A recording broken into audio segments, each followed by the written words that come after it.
US President Donald Trump says there's nothing China, Canada and Mexico can do to avoid new tariffs being implemented from tomorrow. North America correspondent Carrington Clark joins us now from Washington. Carrington, this is just coming in now. What's the president had to say?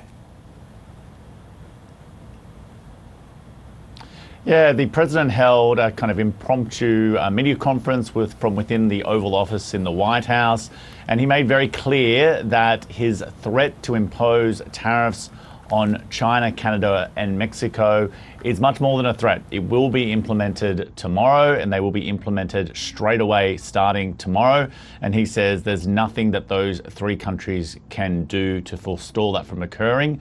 There was some speculation that this was simply a negotiating tactic, that the president wanted those three countries to give him something else in perhaps a different area. But Donald Trump has made very clear that this is a threat that will be fulfilled.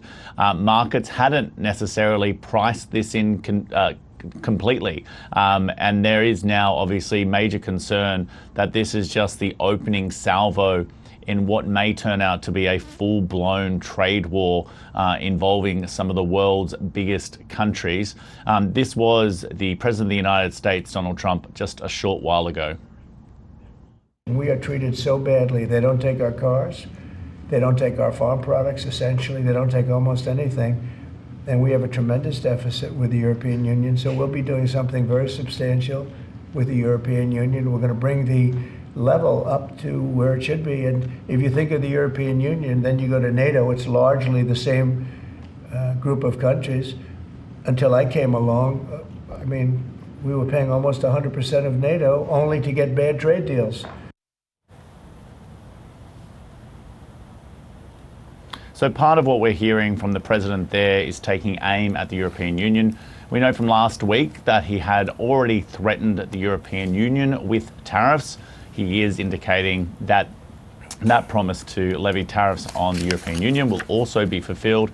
He's also suggested that there will be a tariff on computer chips, more than there are now, and also potentially we're going to see oil and gas tariffs being implemented as soon as next month. Now, the markets have closed now here in the United States, but this will be a lot for investors to process.